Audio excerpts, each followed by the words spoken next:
Balandi na biso mbote na lobi bonjour na lobi bonsoir na air nyonso bokolanda biso ata nzoto za makasi te mais tosepeli lelo natelema na expliquer bino makambo ezosalema yango nasepeli nazanga moko te nazwi mutu oyo alingaka koloba oyo ezali na droiture na vérité.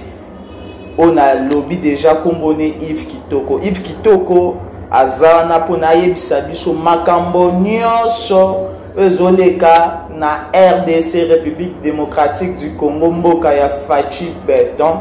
Pona lelo to kolobela makambo elingi esalema to esalemi parce que toyokaki mwa ndungu ba côté ya limité kangamaki côté Victoire kangamaki pesaki mwa pasi mwa embouteillage esalemaki mwa ba jeune bakimaki parce que ko kangama pe ya batu pe misusu ezalaki toyokaki ke ndenge biso toyoki ke coup d'état engaki esalema c'est pour ça ba interpellaki oyo azali moko ya ba conseiller ya chef de l'état na matière ya sécurité, conseiller spécial en matière de sécurité autolobi kombo nae François Beya yango na sepela pona bino na benga mutoyo amemaka droiture oyo alobaka bo solo oyo a expliquer biso makambo ezoleka na République démocratique du Congo.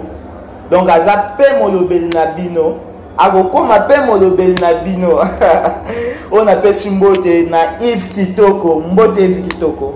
Mbote Papa John Boulere. Santé ça bien? Oui, santé ça va par la grâce de Dieu. Na mon père que yo penjo a toujours à la une avec information za penza wana kolobela biso kolobela mboka kolobela makambo zo sama na République démocratique du Congo. Quand on est patriote, on se soucie dans ma capotion de Kalamboka.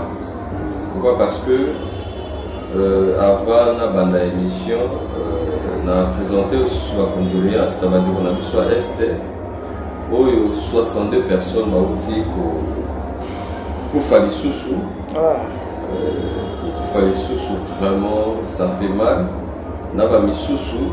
Pour 17 personnes, Kimaki, Rebelle ou Kodeko, à partir de Touré, Kimi, Kenzela, Yamai, Kota Kima et Bakima, il y a eu 17 mois au Dindaki Namai. Ça fait mal, vraiment très mal. Chaque fois, les Congolais meurent, tout le temps, on a irresponsabilité. Il y a pas continué sur quoi? Parce que ils sont là pour protéger la population, sécuriser la population. Maintenant, ils ont ça la passe.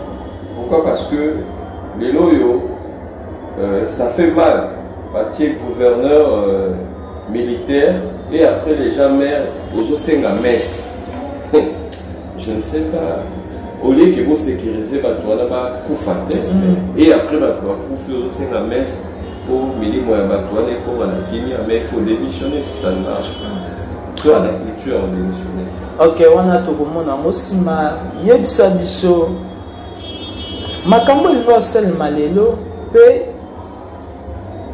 arrestation, Bakangi, Moko ya ba conseiller ya chef de l'État, Oyo na Kombo ya François Beya. Aza conseiller spécial en matière de sécurité. Ba soupçon ebimaki que yenda za à l'auteur to andakazala à l'auteur na coup d'état o ingaki et se poser na République démocratique du Congo. Yo nouvelle wana oyande ondeni. Je suis vraiment attristé. Parce que moi, sur la République démocratique du Congo, tous les gens qui ont des soupçons, tous les gens qui ont des rumeurs, où le bateau, le coup d'état militaire, coup d'état, parce que ça fait peur. Pourquoi? Parce que dans l'Afrique de l'Ouest, dans le bloc Wanezo Salamingi, les Européens ont moi crainte ils allaient. La crainte, Yango, il y a eu des soupçons que François Béa, conseiller spécial, le chef de l'État en matière de la sécurité, il va interpeller qui est ça soupçon. Mais ça, il y a un moté. Mais je dis, il y a soupçon. Pourquoi? Parce que quand vous soupçonnez quelqu'un, auquel vous enquêtez pour trouver le moment voté. Vous savez, aujourd'hui, interpeller, nous trouvons la François Béa. Mais ça, nous allons interpeller le chef de l'État. Parce que c'est lui qui assure la sécurité, il y a Mokonzi Mboka. Il y a des moutous, il y a des zoom, Nyonso, État de sécurité, le chef de l'État. Tant que vous avez interpellé, vous avez questionné. Vous savez que vous avez touché. Attends même le chef de l'État. Pourquoi? Parce que les lots ont créé de baisse, créé des histoires. Et dit les hôtels. Parce que si les gens se rappellent bien, avant de décréter couvre-feu, tout le monde a un peu préparé coup d'État contre le chef de l'État. Mais pour ça, on ne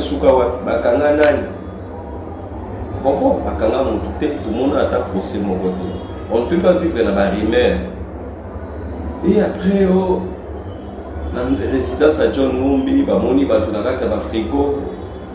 Et après, mais l'eau, on est où là? À part ça, on a Zoé, dans tout ce qui a été télévisé ce soir. Mais je dis une chose, parce que mon stratégie mensongère est Zalaka. Parce que nous avons pouvoir Nyonso, Zalaka, Babiloko, Batu, Balingaka va créer pour nous faire endormir la population. On n'en a pas besoin. Pourquoi? Parce que les lois sont coup d'État, ils ont soupçons réel. Parce que tous les gars comme on alerte dans le service Nyonso à l'État, le service Nyonso intelligent. Même les frontières, les gars qui ont même dans le carrefour, dans le biseau, les gars comme on a que circulation un peu compliquée, les gens ont des soldats par-ci par-là. Nous sommes les gars comme on a bango, les gars comme on a que Mboka et les gars qui ont un peu n'engagé à rater. Mais vous soupçonnez quelqu'un et après vous publiez, nous se commis plus dans les réseaux sociaux. Même les réseaux sociaux atteignent la sécurité à Mboka comme toujours dans les réseaux sociaux. Ce qui fait mal. Parce que toi, tu vas gérer l'institution dans l'issue. Pourquoi? Parce que ce que moi je dis, donc on a touché François Béa. À autres préparé coup d'État humilié dans le service, il y a ANER, à l'Alikuna, interrogatoire. Vous savez, aujourd'hui, nous devons détenir information sur le chef. Parce que la façon dont on va traiter tant que Monica a soupçonné la préparation, il y a coup d'État. Il y a un service intelligent. Tout ça va être un bâtiment pour faire ta formation à côté de l'ANER. Parce que les lois, nous trouvons la François Béaza, tant que soupçonné, pour interpeller l'ANER. Pour interpeller l'ANER. Tu as une résidence surveillée, qui va rassembler l'information sur tant que besoin d'interpeller et à aucune interpellation dans la justice. Pourquoi? Parce que coup d'État, on va un coup d'État. Coup d'État, c'est le moment où on va pour renverser le pouvoir. Parce que si François Béa a pour renverser le pouvoir, il y a un président de la République, mais ça vous a alerte. Il y a interroger dans l'alerte. Directement Malamoko Zamokanga. Prison Malamoko. Mais Azara Pele na président de la République. Azapé na mention il y a organiser coup d'État. Je crois bien pour organiser un coup d'État, ça demande beaucoup de choses. Comme quoi? Je te dis, le coup d'État, les bon matin, ensuite la salle coup d'État, ça se prépare. Ils ont le temps pour préparer un coup d'État. Pourquoi? Parce que le coup d'État, ça rend des services Nyonso. Les Kolbani sont allés déjà nous infiltrer. armée que vous allez infiltrer, présidence de la République que vous allez infiltrer, la frontière, la mission, que vous allez infiltrer. Parce que tant que vous avez préparé pour l'État, il faut décider. Où va décider parce que tout comme ça la tête tout la mission toi va décider où va décider pour la mission. Est-ce que ce qui s'était passé parce que Mboka Nabiso tout le monde a déjà coup d'état, on a vécu le coup d'état, est-ce que ça s'est passé ici? Non, je ne pense pas. Je dis Mboka Nabiso coup d'état ça seulement ezala kaba montage n'importe ya Kabila Mukungubila tout le monde a kena RTNC na la bâton. Attends, vous savez, tout petit caca, Komemaka, Mboka, toujours trop bas. Moi je dis, ils sont trop bas. Attends, la Kabila, tout le monde a coup d'état pour des fois. La mascarade, ça les coup d'état. Le problème dans ce qui tue, les présidents de la République, c'est la continuité. Tant que Komara a permis l'élection, ce sont des choses qui arrivent. Dans l'époque, à Kabila, c'était comme ça. L'élection, il y a 2006. Avant toute l'élection en 2006, ils arrivent à annoncer un chef de l'État pour l'État. Kabila. Tant que il est sous l'élection, il y a 2011, si je ne me trompe pas, ils arrivent sous le bloc, il y a un coup d'État, coup d'État, coup d'État, soit militaire, déjà formé quoi qu'il y a, coup d'État. Il est déjà formé. Pourquoi? Parce que même dans le choix, que Basalaka, pour recruter les soldats, mais infiltrer Basalaka. Les locaux dans la militaire, même d'être la soldat, il y a la formation, va recruter les colons. Et ça, va infiltrer Basalaka. Ou va avoir information, va faire ça au Liban. Basalaka n'a pas infiltré. Donc, c'est ça qu'on va infiltrer, on a un code Sahara. Il y a un service sur Mboka, un service sur l'intelligence, il y a Mboka. Alors qu'il y a une formation militaire, le la soldat, il y a Malunga. À cause de l'avantage, en plus, ça peut exceller. Tant qu'on peut exceller, on peut pousser à la PV, il y a un chef de l'État. Ce n'est pas le cas avec François Béa. Je dis ce n'est pas le cas. Vraiment, ce n'est pas le cas. Parce que coup d'État militaire, il faut convaincre l'officier. Parce que quand tu ne convaincs pas au récit coup d'État. Et si François Béa est parmi où il a été commandé à Zapé, Nabato, Bazal, Kolonae, tu ne penses pas? Je te dis quelque chose. C'est lui qui a été seulement démasqué. Je te dis les plus compétents pour l'instant. La République démocratique du Congo, dans le domaine de la sécurité. Oyo, asa na lobbying makasi, oyo, asa na notoriété makasi lokola François Béa. Pourquoi? Parce que on est dans Mboka Nabiso et on a conseiller chef de l'État. Il ne faut pas chercher des ennemis tout autour de vous. Parce que chercher trop des ennemis, ils ont kamabé makasi. Pourquoi? Parce que après ce pouvoir, comme appelle mon tour, parce que pouvoir et la présidence de la République, ils ont pouvoir au Internet. Ils ont pouvoir, ils ont 5 ans, renouvelable, d'abord ça 10 ans. Et après 7 ans, ils vont à la terre, ils vont à la terre. Et après ça, quand tu cherches trop des ennemis, surtout dans le bateau, dans le service, parce que François Béa, dans le lobbying, ce qui se passe, moi je ne dirais pas qu'ils ont coup d'État. Et ça, ils ont orchestré la présidence de la République. Guerre, ils ont. On sait la présidence de la République. Et ça, bateau, va écarter. Bateau, excellent. Et ça, François Béa, bateau, excellent tout autour du chef de l'État. Pourquoi? Parce que Toboy Lobby, président de la République, François Béa, c'était un homme honnête et sérieux et compétent. Comprends Toboy, Toyo Lobby. Parce que sur l'Otali, c'était le cas à Vital Kamere. Tellement Vital Kamere et Azaki, il était un peu dans la barrière, tout autour de la présidence de la République. Il y a des gens qui ont créé des choses pour écarter Vital Kamere, la PB et la chef de l'État.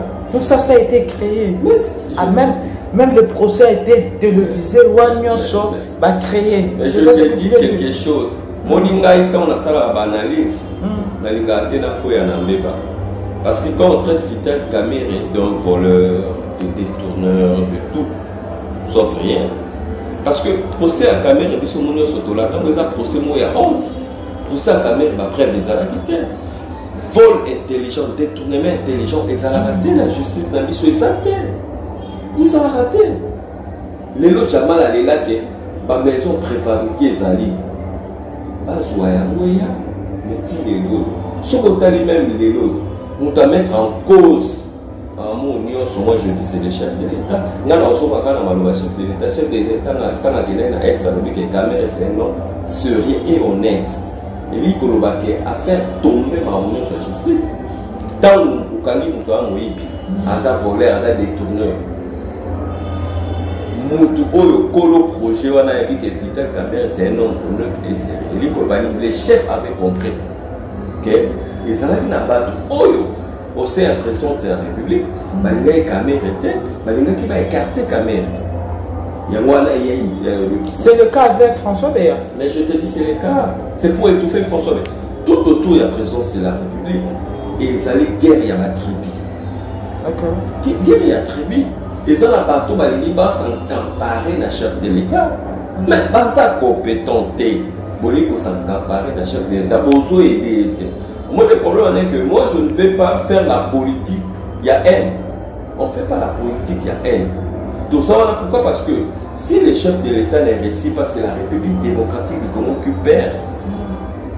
Au second, les lois, moi, prière n'a pas été que Fati a échoué mandat, Fati échec à la totale. Mais souci n'a pas été à réussir pour conditions de vie à peuple congolais et à améliorer. Tout ça, la tête est politique, tout autour, il y a chef de l'État. Tout moi, je me mets. Même bateau autour, bateau coincé, bateau, tout autour, il y a chef de l'État. Au Balini, bateau chef de l'État en otage. La diaspora, déjà, bateau chef de l'État en otage. Bateau créé, bateau tout autour, il y a chef de l'État. Pour écarter, même Benjamin Kaboul. Même si on t'a lui-même pour écarter Germain Kaboul, ce sont des gens qui orchestrent tout autour. Mais la plupart des cabinets et bateaux simbi ba fonction au bazo occupé pendant direction eza visé mingi eza ba warrior, tu vois pas eza bateau ba outil. Je dis que les warriors bazali na bango ba ministre. Cabinet ya chef de l'État, ils ont composé na ba conseiller na ils ont un conseil spécial, un conseil simple. Tout autour d'abord, parce que au moins ils ont un guerre, ils ont d'esprit, ils ont guerre pour la carrière minière. Je te dis, ils ont pour la carrière minière, pour l'intérêt, il faut écarter les ordres. Bateau bateau étouffé biseau. Il faut écarter. Parce que les gens qui ont coup d'État plus ces hommes ont un carré minier, plus pour avoir minéré, plus pour avoir pourcentage, j'avais intérêt dans mon personnel. Pour mettre en fait la République démocratique du Congo. Parce que sont allés les loyaux. Dans les militants et les personnes, les lois qui ont un peu triste. Pourquoi? Parce que les marché, les là. Même la commune, on a commune à Kalam. Avant, c'est la toute la émission, on a la commune à Kalam, pourquoi? Parce que même les lots, tu as un message même de l'internet. Tu as une insécurité, normalement 20 heures, il faut que tu aies et ça n'a pas tout le monde qui bazar. Mais pourquoi tout le temps pour la barrière, n'a pas soupçon? On se comprend. Ils allaient intérêt à la République démocratique. Les loyaux, Toboyi, Lobby, Balongola Bato, Baza capable tout autour du chef de l'État. Bacha Bato, Baza incapable, sécurité à chef de l'État, ça a danger. Dans le domaine de la communication à chef de l'État, ça a déjà échec. Les chefs se communiquent mal. Pourquoi? Parce qu'ils ont la matière au Bazali dans le secteur Rwanda. Dans le secteur ébélé, il y a un cabinet à chef de l'État. ils ont échappé par ma rambouille. Les autres boys sous la matière de sécurité pour écarter François Beya, Pembeni chef de l'État, pour il a intérêt personnel. Pourquoi? Parce que en politique, il faut créer des mensonges. Il faut pour écarter, il faut créer les lots comme les lots, des faits caïbs. Personnel. À coup fois interrogatoire et les kébélés, pourquoi? Parce qu'il y a eu des choses qui se disaient tout autour de ça. Ils sont soupçonnés des choses à la terre. Ceux qui vous soupçonnez, ou bien, tout le monde attaque ces mots. Parce que depuis toujours, les caïbs, Azaki là écoute, Adel Kolandi le chef de l'État, communication de chef de l'État, Naïko Sala, Naïko préparer le Mokoboy. Comment ça la coup d'État, Kaïb, les faits Kaïb, est-ce que vous ne voyez pas que aujourd'hui, si François Beya sortait de la prison qui a été enfermé dans Aner, au moment que moins de milliers qui 48 heures dans la prison il y a Aner, il a fonctionné. Je crois bien même en réalité, il fallait pas ça à François Beya. Il fallait pas ça la tête que va interroger dans le service. Parce que François Beya c'est la façon de dire qu'il est humilié une fois. C'est des humiliations. Humilier même la sécurité en chef de l'État. Des humiliations. Pourquoi? Parce que François Beya qui nommé un décret présidentiel. En tant que président de la République, là, sur la président de la République, dans mon soupçon, conseiller n'a pas chargé il y a sécurité et nous allons dans ça la fonction et après na tient la résidence surveillée la justice et ça interrogatoire parce que la personne que vous interrogez espère que bateau va interroger parce que François Beya a soit ma formation efficace. Dans le domaine de la sécurité, il y a interrogé, il y a déjà esprit collé. Information il y a livré pendant. Après sur l'information sur. Les lots, tant que nous la François, parce que Aza nous ne doit pas battre. Parce que Azo détenu d'information et à mon ambition. Il y a une sécurité en chef de l'État. Aza parena, Azo mon la tête, c'est quoi il y a Aner. Bon. En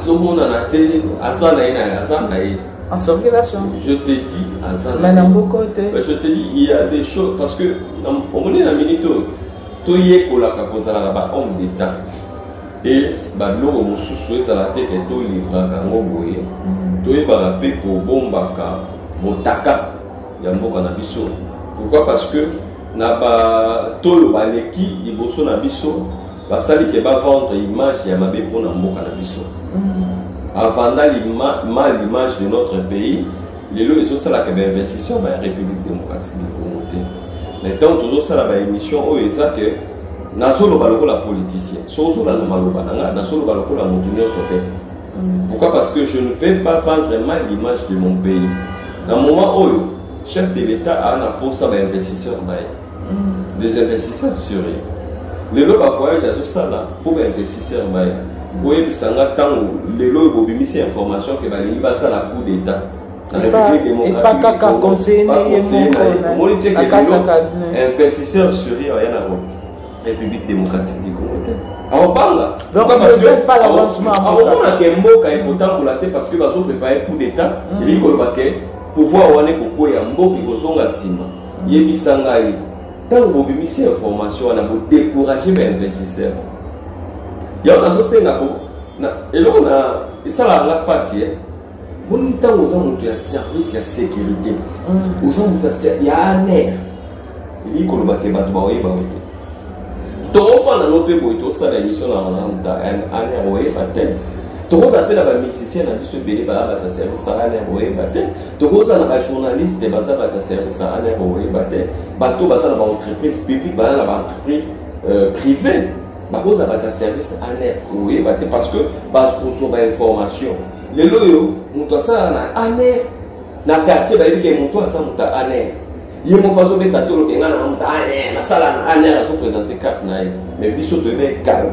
Tant que ça dans le service à un service intelligent pour la sécurité à moi. Il dit que les informations faut et bon mamaka. Et ça est que livre on été par n'importe qui. Pourquoi? Parce que les loyaux et ça la passe. Il y a des choses dans service à l'air, ou dans service à sécurité. Mais beaucoup de gens pauvres citoyens dans ma victoire pour interpeller pour aller dans le sac au milieu de la service à sécurité. Mais nous sommes tous ça. Et nous sommes toujours qui est dans la chaîne, ou bien tout qui est dans les autres bébés qui sont dans le service à sécurité, nous devons été. On s'en va, nous devons été. Mais les loyaux, j'ai une union sur comme ça, on fait souffrir, la victoire au monde, parce que tant qu'on a rabattu la victoire, tous les cas, tu es bas, on est à un année, au bata année, il y a Kalam, nous sommes tous les gens soba. Bateau va s'en aller, année, tu es bien à soba. Mais pourtant, mon service ça, année, bateau va courir, bah, Boulia Kanaï, ou Mela Kanaï, ou Fanda Kanaï, ou Yabate Kazam, ta service à année. Mais les lots est comme mon service à année, mon tout comme et ça, le rôle que nous, ta image, il y a un bocal, tout va conserver. Parce que les lois, ça la passe. Tout dit qu'à la distraction. Peuple là, pour ça, la distraction télé. Peuple là, pour ça, la baisser. Tout créer un événement. Et comme quand vous avez un événement, et ça, vous avez un événement. Mais pourtant, ça va serait pour un beau cahier qui est des bossos. Bitumba la biso ça Congo est avancé. Congo est des bossos. Mettons-nous ensemble. Tout ce qui est débat inutile. Quand en politique, nous ne sommes pas des ennemis. Nous sommes adversaires politiques. Tu ne vois pas que le problème tolélé bisogno so non ba vérité. Élection et ça les maquis. Élection c'est maquis. Donc je vais président Sika ouf à côté. Président Lazui autoji Sika bisogno sto voter qui bisogno so mutunyo so yebike a voter qui to voter qui on n'a pas vendre. Tout le monde a pouvoir commis na camp na biso. Mais eux resanga passi pouvoir n'est commis na camp na biso. Mais quand on a besoin de toujours monter sur pouvoir en place, on a monté. Je crois bien pouvoir en place, nous avons pour dire ça. Parce que rien ne marche. Je te dis une chose. Ibosso, président de la République, a déboulonné le système. Système Kabila. Il faut déboulonner le système. Alors, il y a des individualités, mais il y a un système mobile. Il faut pas déboulonner. Il a déboulonné le système. Alors, que FCC, ils arrivent pour empêcher, pour Assalam Salamala, il y a une majorité. Le chef de l'État a un commandement. Nous avons empêché, parce que même son texte va empêcher qu'il y ait même programme pour présidence. Ils ont ça, ils ont en violation de la Constitution.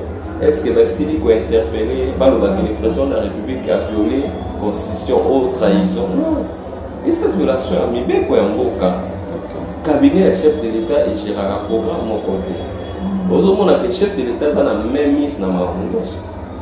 Nous avons sayoté au Kabila bloqué tout mon côté. Il y a Kabila Baza dans la relation à Malam. Parce que ce qui est dans la relation à il y a même que Kabila est mal à l'aise. Vous comprenez? Il ne faut pas tout le Kabila bloqué. Et ça, vous avez la publicité à Kabila. Et on a l'information, on a même la photo de Kabila. Et là, Moïse va préparer coup d'État. Nakabond, même sur le taliban grève, au sein de l'IDPS, est-ce que pour Kende Kingakat, même le président de la République a coûté à Kabila? Pourquoi pas que le président de la République soit coûté à Kabila et à la haute trahison?